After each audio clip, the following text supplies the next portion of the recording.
Hello, friends. Welcome to the fourth edition of Lift India Filmotsav and Awards and Honors World Cinefest 2020.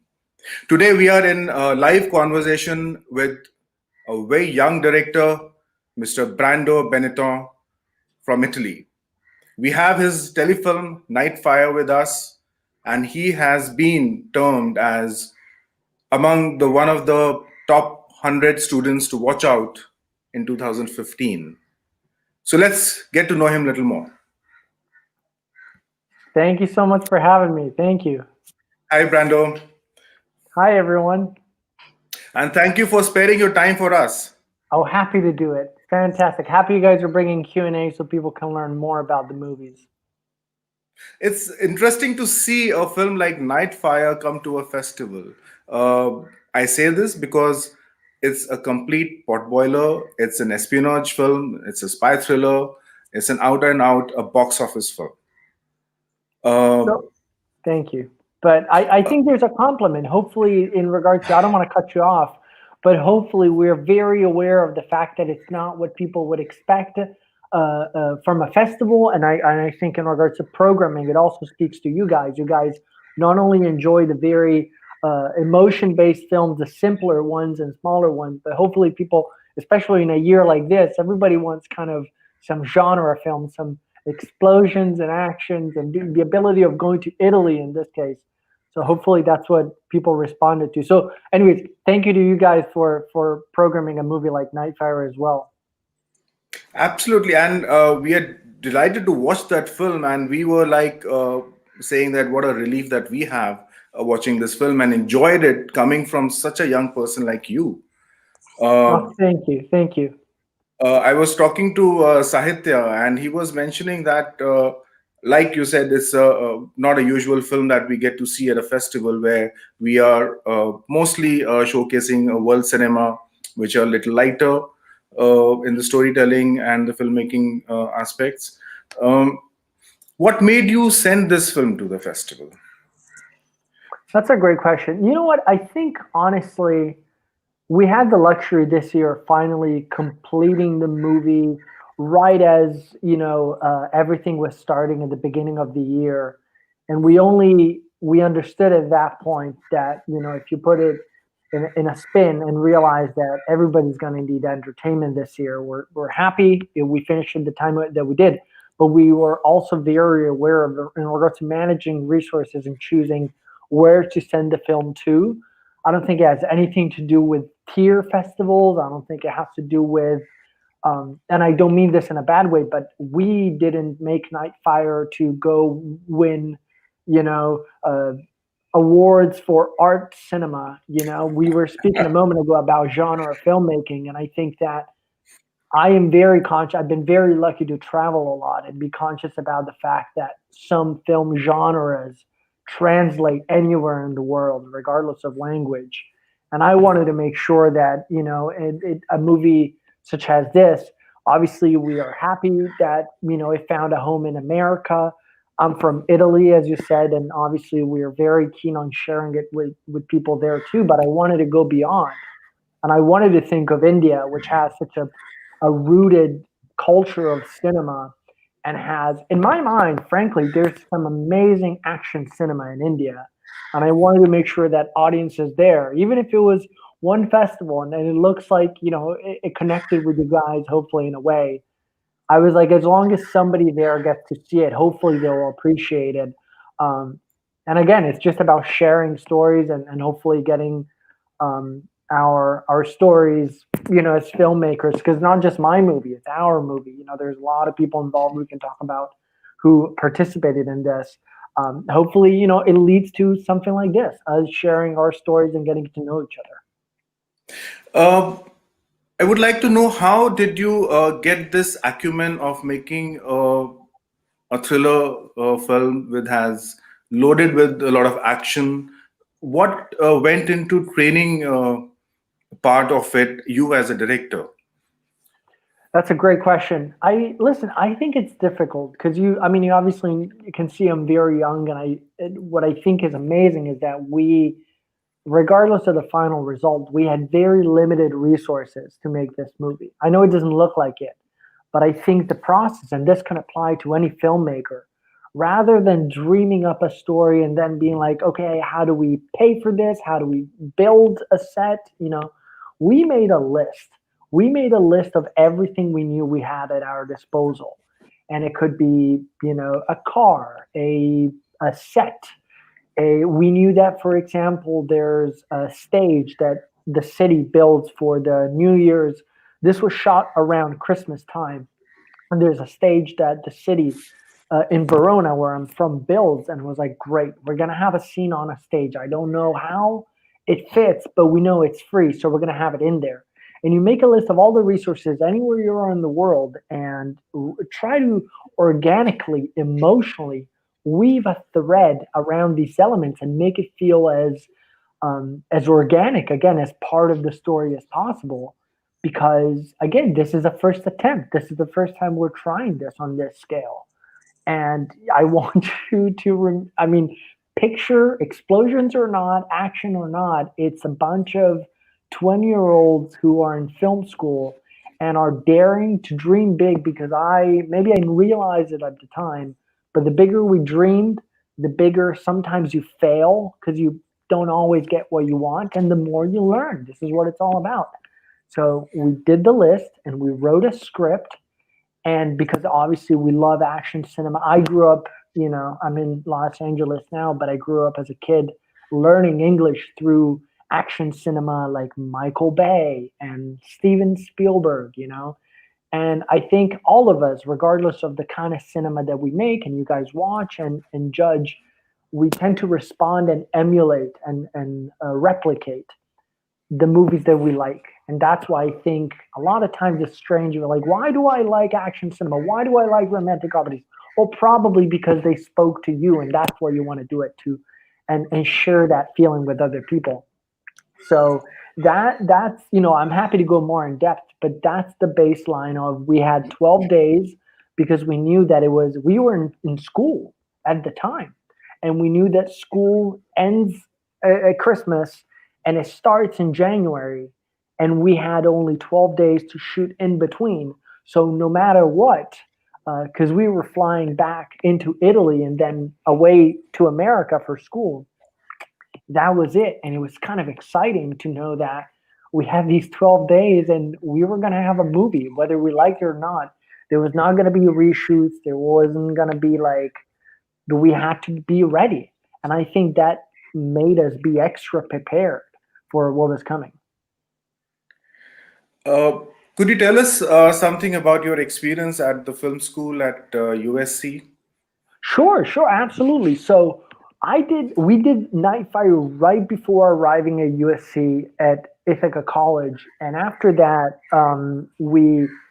I moved over to USC a couple of years later, and USC was amazing because I think that as a school, it obviously has a fantastic reputation because I think the teachers, that's, of all the kind of definitely there's great resources and editing and cameras and all that stuff. But I think in regards to knowledge, that's, what makes USC so unique. You take some classes with specific professors that, that's what makes it worth it.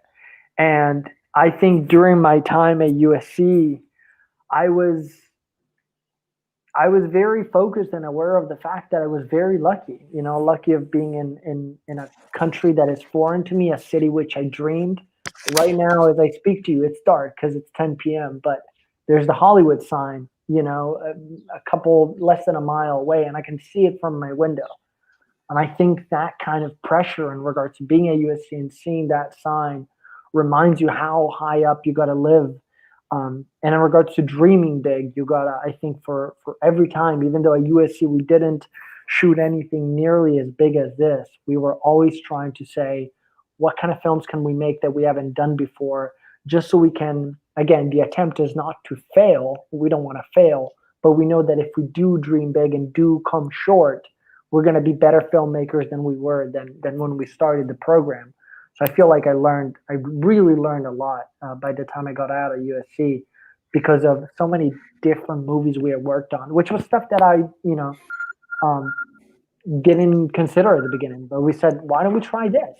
And in regards to, and I'm blabbing right now, I'm talking too much, but in regards to trying things that are dangerous and different, sometimes it can be a movie explosion, sometimes it can be practical makeup. So I got to USC and I did a lot of movies with the prosthetic makeup, with molding, like The Grinch or The Planet of the Apes, and that was stuff that made me uncomfortable, and I didn't know how to do. And I was like, let's do that specifically because we don't know how to do it, so we can learn how to do it. What would you tell the student filmmakers? Because for our festival, we have a lot of student films which come our way. We have more than 60 film institutes from around the world where the students have sent their film to us. And they are all in different genres and a very different. Every country has a different theme to deal with and a style of filmmaking. Yeah. Uh, so all that you have learned and what we see in your film, is that something that they train you for, or they train you for something else, and this is what you add on your own? That's a great question. I Listen. This is the thing. I think that it's a two part answer. I would say, Yeah, in yeah. regards to what they train you for, I think nobody really trains you for what you do. I think even at USC, like, yes, you pay for the education, but ultimately where you really learn is when you get on set, and it doesn't have to be your movie. Because I would often not be a director and work on other films. Sometimes I'm the assistant director. Other times I am the grip, and I'm happy just carrying lights because I know I'm going to learn regardless. So I think in regards to voice, this is something that that I heard that I thought was fantastic, which was, I think there's a lot of pressure in regards to, when they say find your voice, and you're like, I don't really know what the movies I want to make are. And for your audience, for people who are submitting to your festival, if they've done one or two or three films, even if they're short films, I recommend stopping for a second and looking back and trying to find a pattern, something similar between every movie you've done. And sometimes it's like one element, like all of your movies are about a family, or all of your movies are about I don't know, animals. Sometimes they can, but sometimes just focusing and recognizing what it is subconsciously you have been putting in your stories really helps you, because it kind of, this idea of finding your identity and finding your voice is something you, at least at the beginning, you definitely need to latch on and embrace fully. So if you find a pattern, you're like, oh my God, that's what I've been trying to delve deep into all this time. Keep going, continue. Find it and then expand on it even more. And the second thing I would say, I mean, obviously we talked about the list, doing the list of the things you have at your disposal. I'm a big believer that eventually, even though Nightfire is only 45 minutes, I am very much, this year I spent a lot of time writing feature screenplays for long movies like 90 minutes and above, because I think that not for everyone, but at least for me, I think there needs to come a time where you make the jump. In a lot of film schools, they don't encourage you to do the jump and do something like a 90-minute movie, which doesn't need to be big. It can be, two people in a room. But I think a lot of students don't spend enough time thinking about the big plan. You know, they just think about one short film after a bit, and then after, time goes by and money. Sometimes you spend a lot of money making these short films. So all I'm saying is, like, as you continue making short films, think 3 years down the road. If you want to make a feature film in 3 years, start writing it now, because it's not going to be perfect by the time you finish the first draft. You're going to have to send it to a festival. Maybe they give you some great feedback, and you'll come back and you write some more. And by the time you're becoming a better filmmaker, eventually, be ready to do the jump. It may take 3 or 5 years, but give yourself a deadline and say, I would like to have something done by then. Um, and again, this was a great. I'm not going to say that it was a great year, because so much happened for a lot of people that was unfortunate. But I was away from home. I wasn't able to see my family. I haven't seen them in a year. And the best thing I could do, there's this amazing Guillermo del Toro, who's a director, which you guys definitely know. He often speaks about how cinema saved his life many times. And every time this year I was feeling kind of sad, I kept going back to creativity and investing my time into future, my future self, so that future Brando could be like, thank you, Brando, for writing that screenplay in 2020. You invested time very well. Think ahead is what I'm saying. Yes, I mean, this is a time for introspection and to plan your future, write the scripts. A lot of filmmakers are, I guess, doing the same thing. Yeah, They put their creativity and they're utilizing this time, the solitude, into preparing for the future. So I'm absolutely. sure that a year or 2 years down the line, we're going to see some good cinema coming our way. Hopefully, yeah, absolutely. So, how was it working with Mr. Dylan Baker? He's a senior actor, and He's he's worked amazing. in some of the most biggest commercial films in Hollywood. And you, being a young director, how was it working with such a senior actor of that caliber? Dylan's amazing.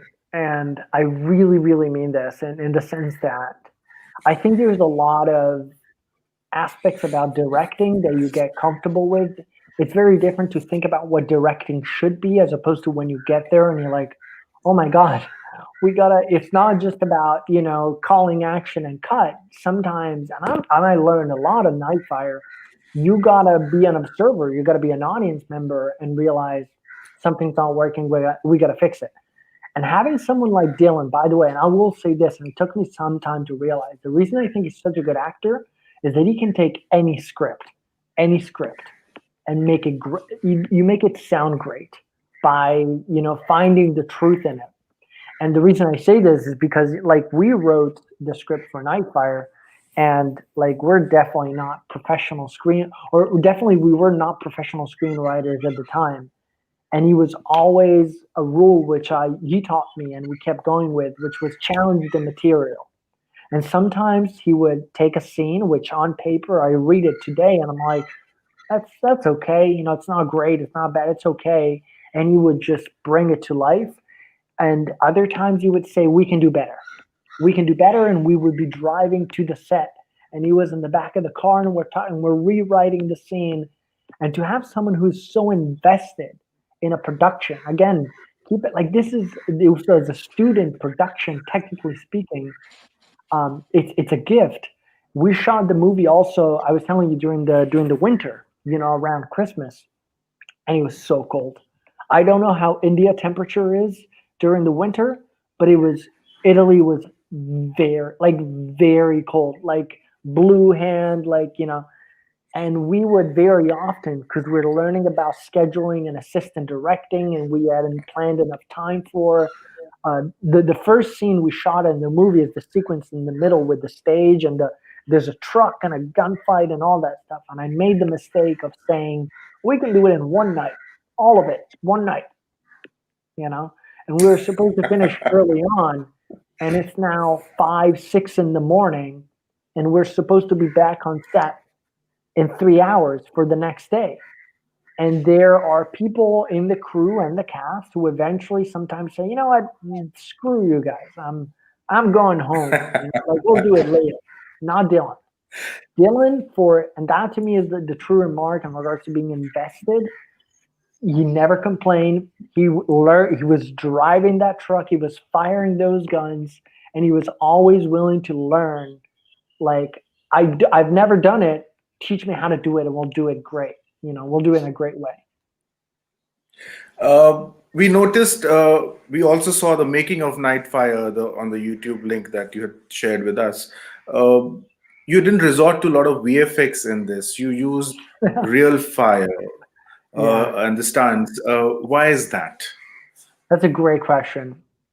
I This is the thing. Like we decided to shoot the entire movie at night because I was very afraid at the time that shooting over the course of multiple days, especially in the car chases, when you're shooting one morning and then 5 days go by and you shoot another piece and then more days go by. I was like, if the lighting doesn't match, if it's raining one day and it's sunny the other day, it's going to be a disaster. But if we do it at night, it's going to be great. Unfortunately, shooting at night means that any kind of fire, as you said, or Those kind of things, not to say that you can easily fake them with VFX during the day, but it's a lot harder to do at night. And again, in regards to being a good, I learned a lot about producing as well, which is the organizational part of this. And I had amazing people helping me, but I was also, very aware in regards to, like, where do we spend the money? We know we don't have a lot, so where do we spend the money? And the two departments, as you mentioned, it's ironic you mentioned that we couldn't save money on were stunts and special effects. And those two things are, number one, it's about safety. I don't think you can be amateur and you can do it yourself, but do not mess with safety because it's very important to have professionals citing you. But it was amazing. The entire crew is a bunch of students, but we had a great stunt coordinator who was, prepping those things. And in regards to artistry in Italy, there's still this, I think you can imagine Italy is often associated with like handcrafted things and these amazing special effects. And I'm happy you pointed out the difference between the visual effects and the special effects. And every time I showed up and I went to these guys 6 months before shooting and I said, hey guys, this is how much money we have. It's not a lot.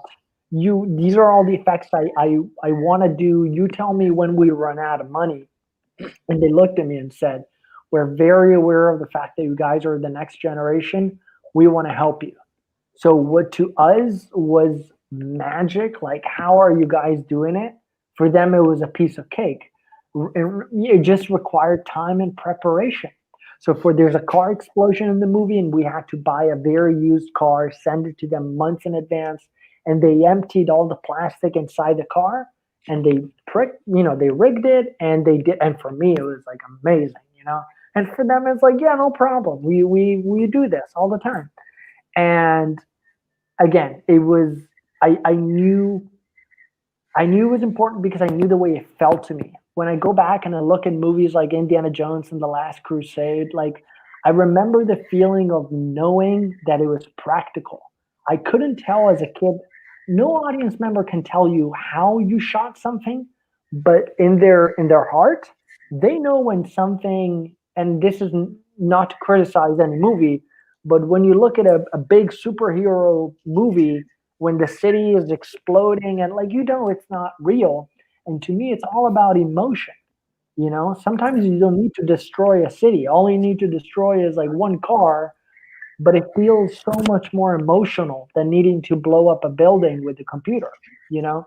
So to me, if you're able to translate stunts into a storytelling device, and I don't want to spoil the movie in any way, but hopefully people have seen it. If you can link one special effect to have a direct effect on the plot of the movie and affect the way the characters feel, all the better.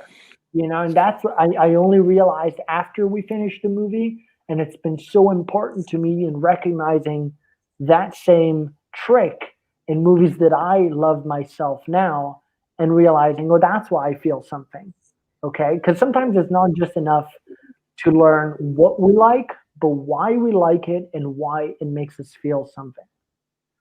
Well, that's interesting to know. And yes, the visual effects, the real ones, always look more realistic as opposed to the VFX part. And we all have grown watching films which always had real uh, visual effects. Yeah.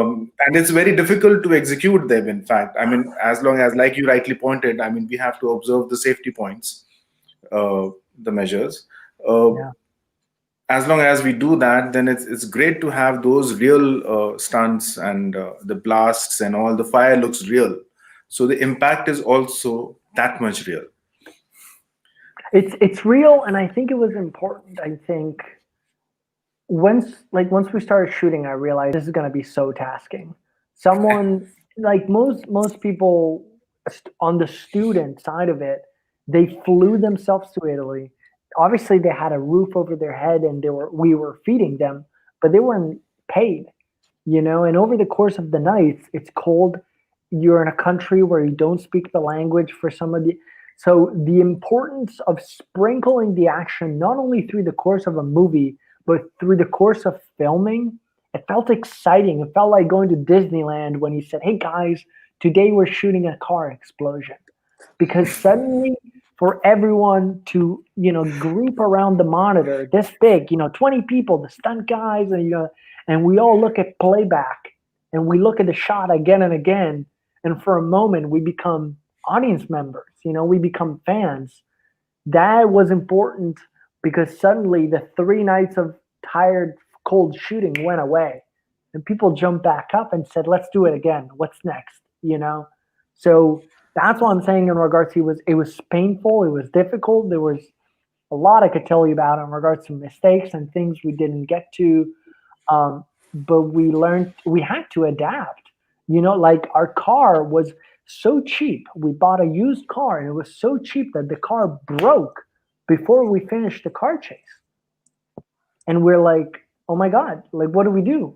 We have half the scene to shoot and we have no car. So we look at each other and we talk and we just change the script because we knew that no matter what, um, sometimes everything that makes you uncomfortable and sounds scary, again, regardless, I'm not talking about action, it could be anything. Sometimes it's exciting because you're going to be a better filmmaker, more experienced to tackle those problems at the end. And it's exactly that feeling you're chasing. You get to the end of the movie and you say, "Oh my God, that was a disaster. Let's do it again." You know, let's. What else can we do? That bar is always being raised. Yeah. I'll just allow Sahitya to put some questions to you because he's been Sure. waiting restlessly and talk to you. Yeah, absolutely. This conversation is an edge of a thriller conversation, just like his movie is an edge of a thriller movie. And I'm waiting to just dive into it. And I'll like to go back into the beginning of the conversation a little bit. Sure. We started off by talking about the genre of the film and its space in film festivals. I personally believe a film can be an emotional, dramatic movie or an action movie as long as it is engaging the audience. Yeah. It has a space anywhere in the world. So we are glad to have your movie in our festival. Thank you so much for having me. It really means a lot, and it means a lot that again, it's also about learning, how these movies are made and why people are responding. So the fact that you guys are taking the time to deepen the conversation beyond the movie, sometimes you can learn as much about the emotional ride of the movie, what it meant, how it was made through these Q&As. So thank you so much for taking the time to organize these. It's great. Yes. And also, I believe that films like these sometimes are more hard work and it involves a lot more risk to make and execute films like these. And they deserve that kind of respect. And we kind of turn it away by saying it's a pot boiler and it's a commercial film, but the hard work is immense. And claps for that.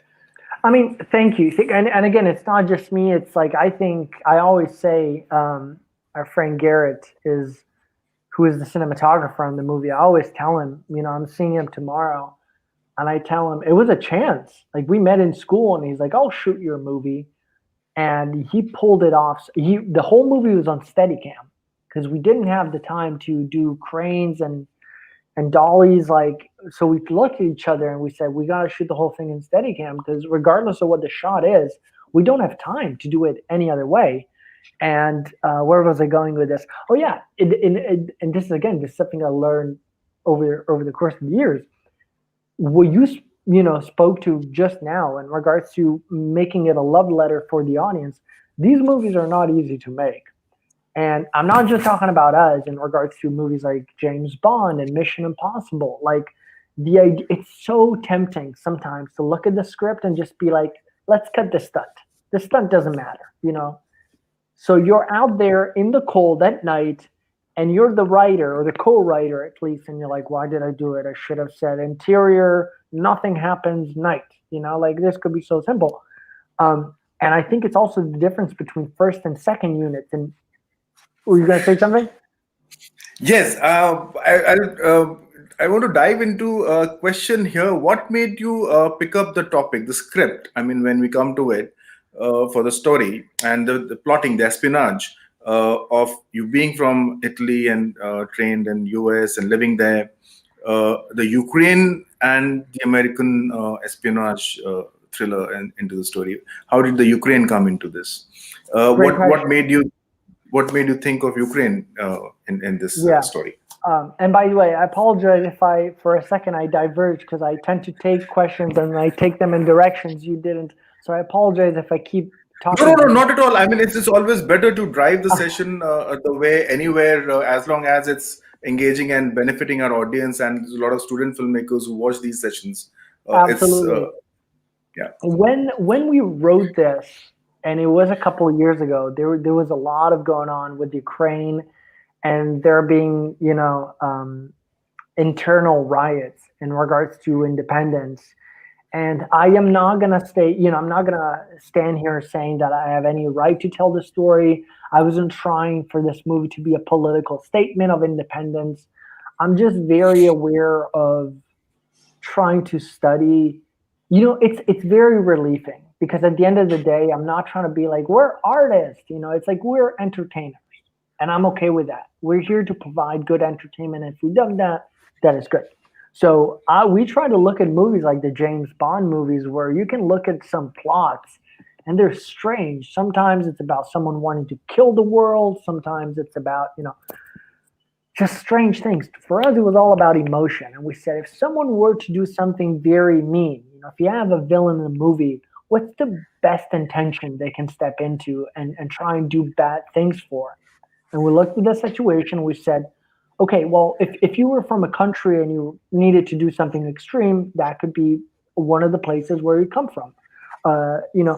And again, it's all about, it's not about Ukraine specifically, because a lot of Ukrainian people were involved in the movie and acted in the movie, but I am not a Ukrainian. I don't feel like I have any right to tell the story, but it's about reverse engineering.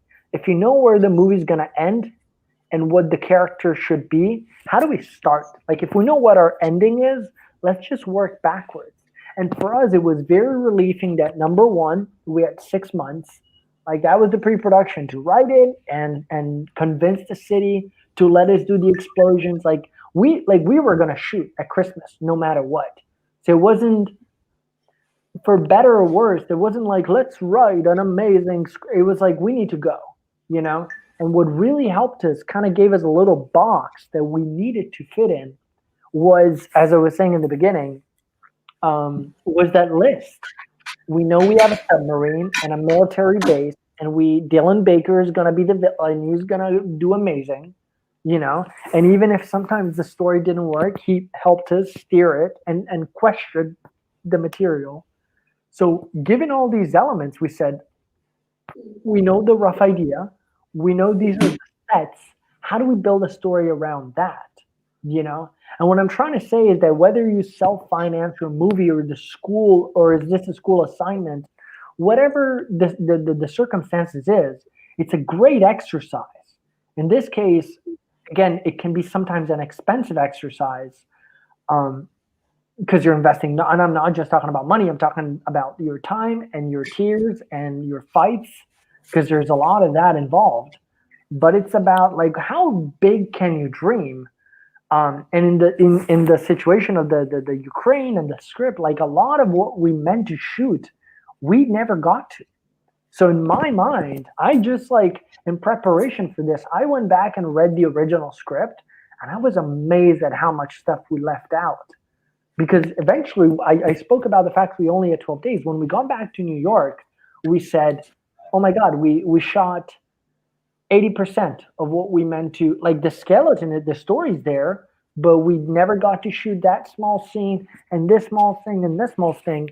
And our choice at that point was, in regard, what you guys are talking about, how does the movie fit in the market? Okay, we have, our first cut was 1 hour and 5 minutes.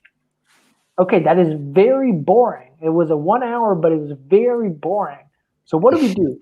Do we keep 1 hour? Do we make it longer? Do we say it's a feature?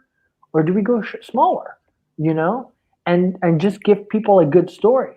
And we said, let's go smaller, because it's all about emotion. And once we went smaller, people were like, guys, 45 minutes, what is this? This is not a short film. What are you doing? You know? And we were very conscious. They said, you guys are going to send it to festivals and nobody's going to accept it anywhere, you know? And which again, thanks to you guys, you understood that it was a telefilm, a TV episode that's the same length. And we didn't realize it at the time. Somebody pointed it out like a week before we finished it. He's like, yeah, it's a TV pilot, you know? It's a season in one episode. I was like, oh my God, yes, that's great. So the story, at some point in the process, the movie takes on a life of its own and it starts telling you what it wants to be. And that's the exciting part. Like the movie you set out to make will never be the movie you finish because so much happens in between and so many choices, small ones, need to be made that it just changes. And that's okay. That's great. It's great. Yeah. So it's I really wish that since you mentioned that there are a lot of scenes which you missed out, it could not shoot because of the time factors and etc. So I really wish that you make a sequel to this film and sequels to follow, or a series, or and you can the last part. Or yes, I think your video is breaking. Are you on a mobile phone? No, I'm a computer. Can you All right. hear me? There was a slight video break. Yeah, now it's good. Yeah. Okay. Perfect. Yeah. All right. So yeah, the question I was saying that since you missed out shooting a few scenes for this particular bit, I'm sure you will be making another sequel to this film, and you can include those scenes, all the stories, and this has a perfect material to become into a series of films or like a web series sort of a thing. It has all those ingredients, and I really look forward to seeing a full-blown feature film from you. And I really wish, I think you are a perfect material to direct a film like a Mission Impossible or a James Bond. So in the future, we don't know. Maybe it'll happen in the coming few years or down some more time will it take. But whatever, I really wish that those films come to you very soon. Here in India, the system is when the students come out of graduate from the film school, they take internship with the directors or they assist a few directors before becoming independent directors. Yeah. Did you go through that kind of a journey, or did you directly get a film to direct as soon as you graduated from the film school? That is an amazing question, and you just made me think of that. You know what? I didn't have the opportunity to officially get I get assigned to a director, but this is what I think, which in hindsight I got very lucky about. There are two directors I got to be on set with, which taught me a lot. And it was like just 1 or 2 days with each one because I was there.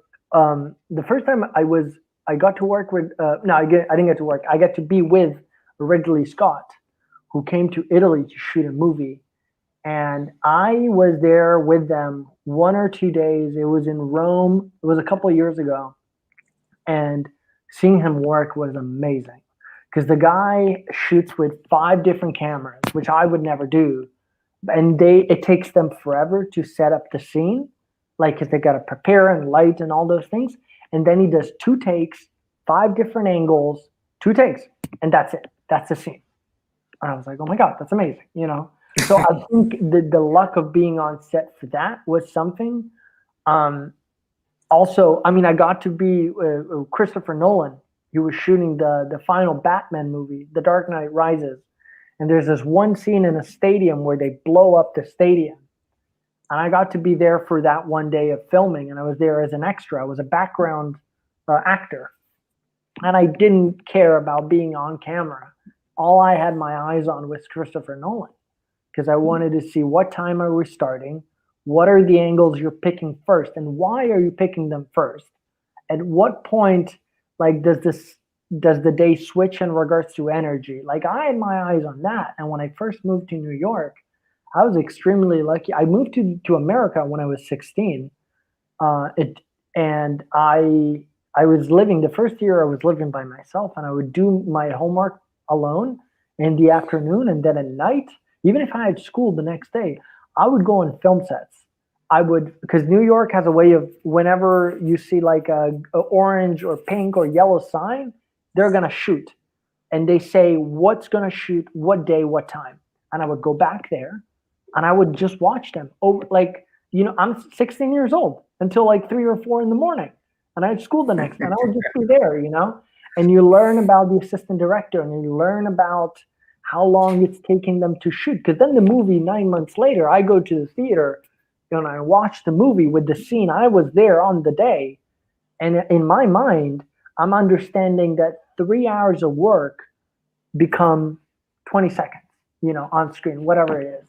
And these kind of Yeah. things are subconscious, but they're all lessons that I think leading up to, the school didn't do any of it, but in between school, and before getting to college, I learned a lot.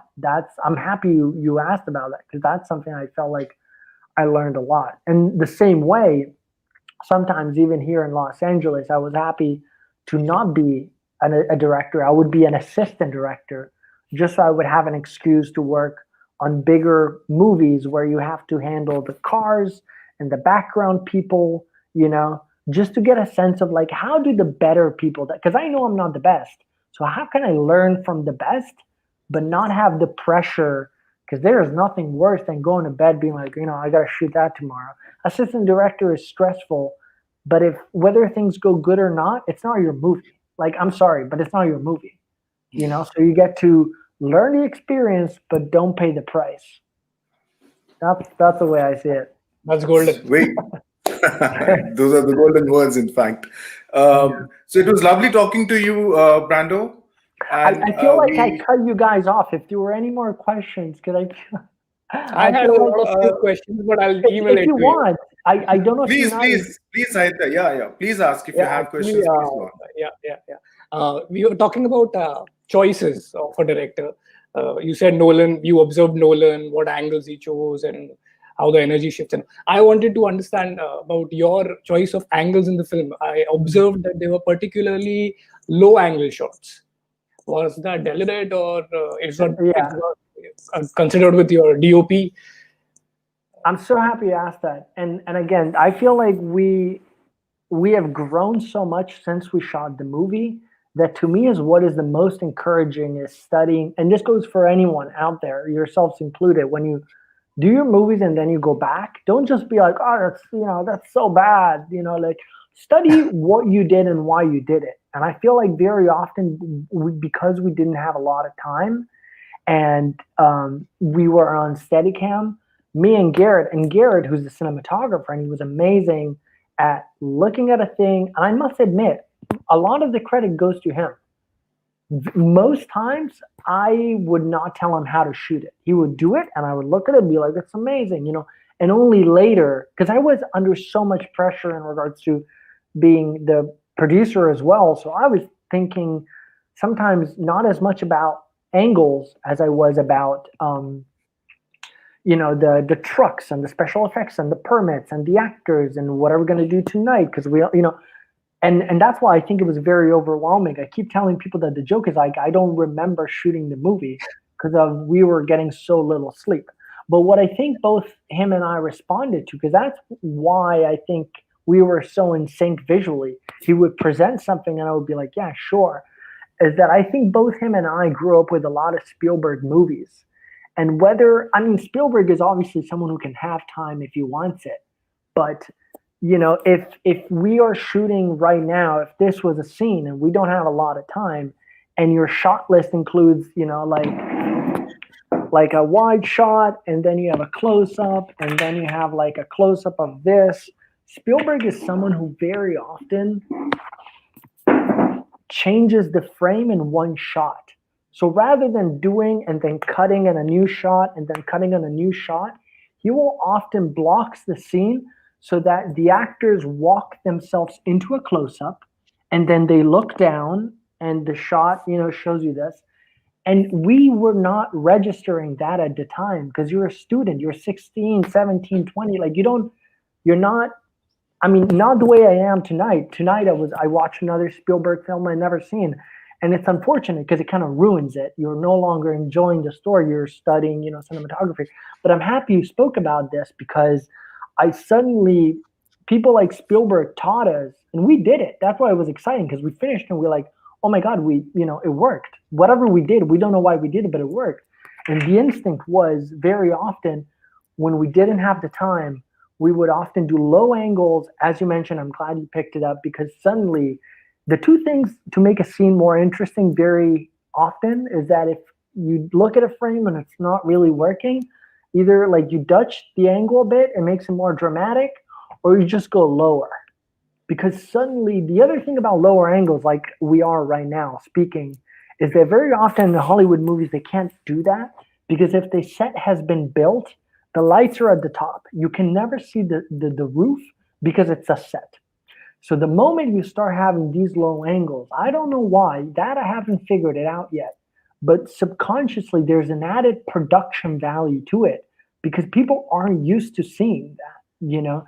And the same thing goes for, I don't want to bore you, so tell me if I'm telling you too much, but once I finished USC, I really wanted to learn more. So I started a podcast program, like a radio show, and I started interviewing all these amazing department heads, the production designer of Tarantino's Once Upon a Time in Hollywood. We just spoke to the cinematographer of David Fincher, Mank, David Fincher's new movie, Mank.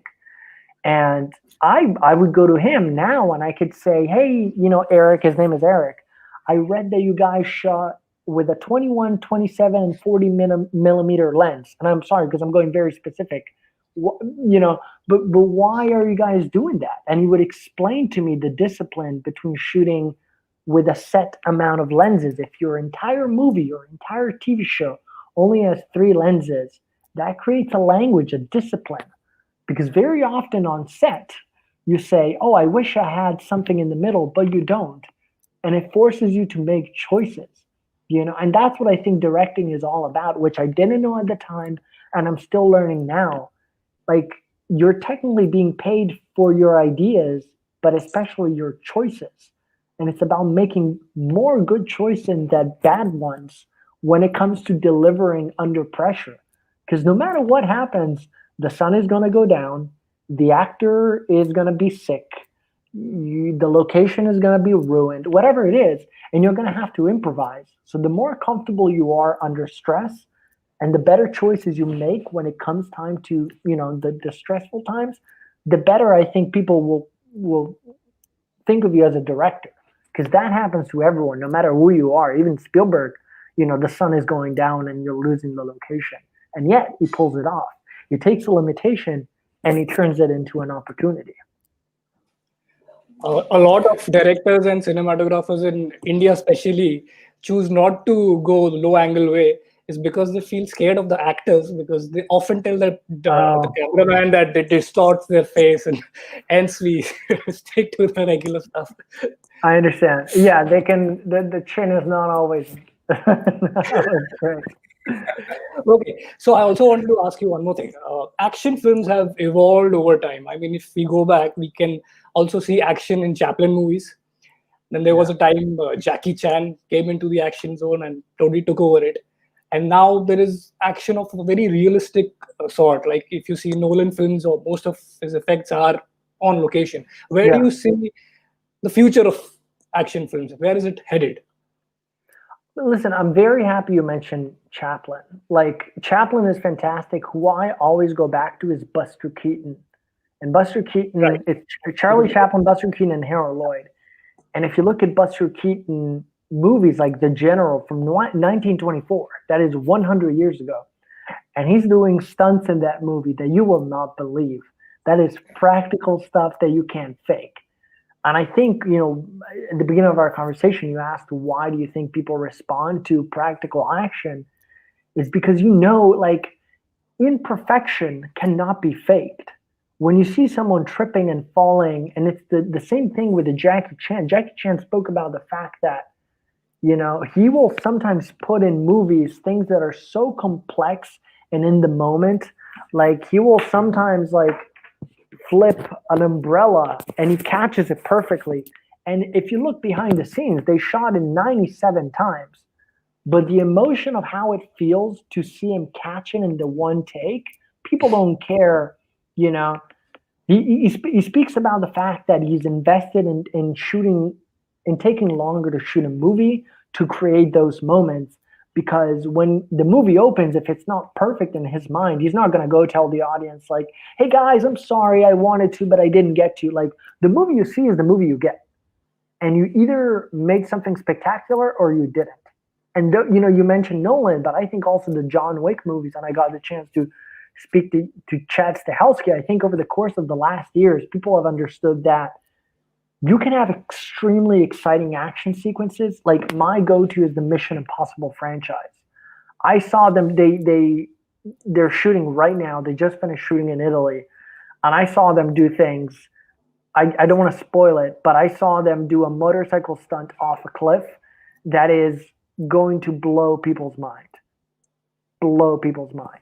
And I think the entire creativity and excitement from Nolan and Mission Impossible and John Wick, it's always been about creating a new action sequence that people haven't seen before. And it's sometimes about, it's as it was, you know, we were talking with Chad Stahelski, and it's about mixing weather, animals, vehicles, in location, in a combination people haven't seen, which is why you can go sometimes from Tom Cruise on a motorcycle in Paris to John Wick on a horse in New York City. You know, and if you look at horse stunts, that goes back to 1920s. Like, that's where it came from, the idea of jumping off the horse onto the moving train.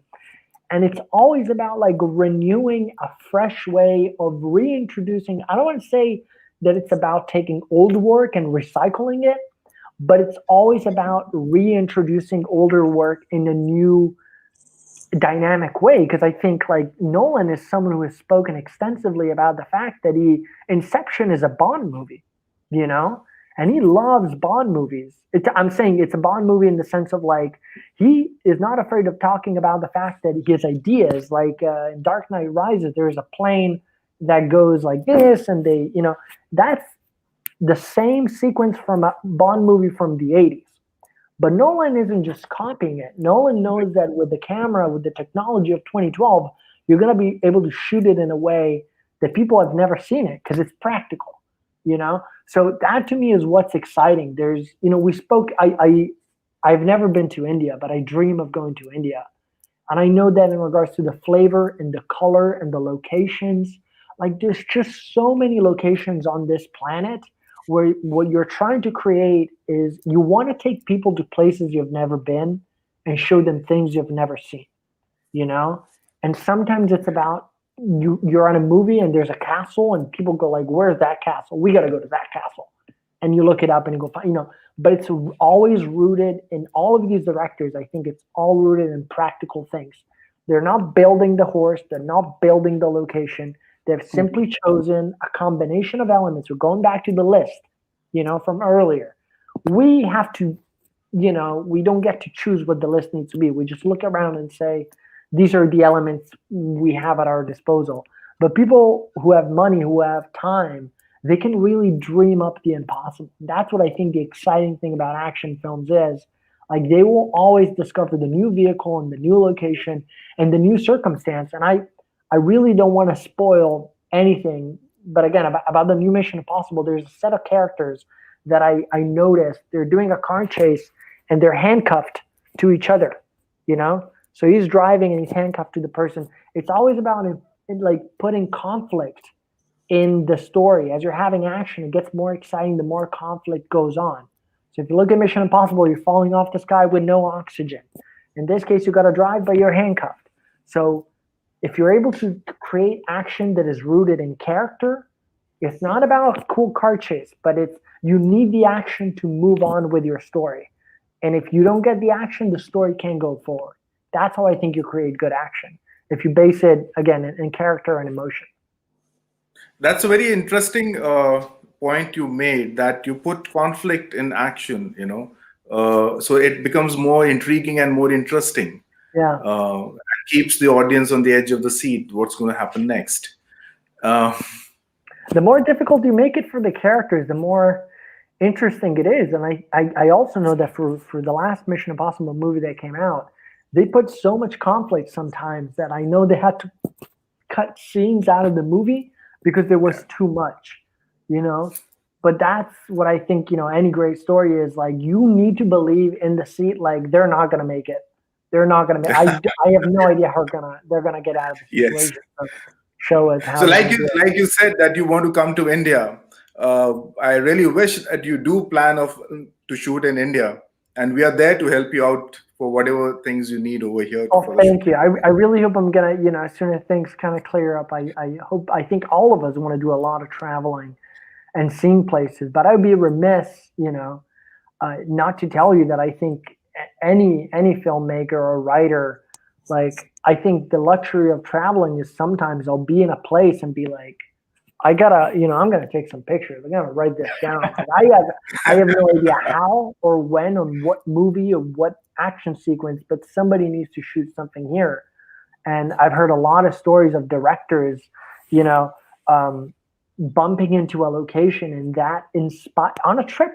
You know, they're there with their family and they get an idea and they say this should be a sequence, and they put it in the next movie. So I think in that way, like, life kind of informs art and art informs life. So I hope I get to, you know, come to India. I'm sure we're going to find places which are going to, you know, spark Yes, my there are. imagination. Yes, absolutely. There's some wonderful places and locations in India, and I'm sure you will enjoy shooting over here. And we are always Absolutely. here, there to help you out with your shoot here. Thank you so Um, much. It has been a long, lovely session. It's nearly for a 1 hour that we've spoken now, and it feels that we can go on Yeah. for next, a couple of hours. I don't want to. So I don't want to. I don't want to take any more of your time. So no, it's been lovely. I mean, we are wanting to speak more as we're getting to know more of you, and there are so many things and areas that can be covered and discussed. And I'm sure we can leave something for our next session as a follow up. Whenever that's possible, and whenever you want, we I'll be here. yes, and secondly, we would also like to know what is the release status of Night Fire. Have you been able to market the film? Has it been sold Great to question. any? We have been lucky that we got it on Amazon Prime this year. So, but the catch is they said for English speaking languages. So I know that America and England have, if you go to Amazon Prime, you can see the movie. I don't know where else in the world it's accessible, but I guess maybe people can try and check it out. Um, and I hope I'm trying to get it out there on as many platforms as possible. But I'm incredibly honored that you guys, you know, responded to it, and I'm extremely glad and can be included in your program this year, because that's what we're dreaming of. Like, you know, we hope somebody in the Indian region gets to see it, because that's what we made it for, the audience. Lovely. I sincerely wish that it finds a space in the digital space these days, especially because it's very difficult to find theatrical releases these days. Most of the theaters are now on the verge of shutting down. Yeah. So digital is the way forward for at least next year or two. And we sincerely wish that Nightfire reaches its audience as you desire it to be. Thank you so much. Thank you again for all of your time, and thank you for watching the movie. Lastly, I would Thank just you. like to add that we had a very power-packed performer named Brando, and now we have a very power-packed director named Brando. Cinema is in progress, and you have a legacy to live up to. I will try to live up to the name. Yeah. All the best. Thank you so much, guys. Thank you again. Thank you, Brando, for your time. Thank you. Bye-bye. Bye.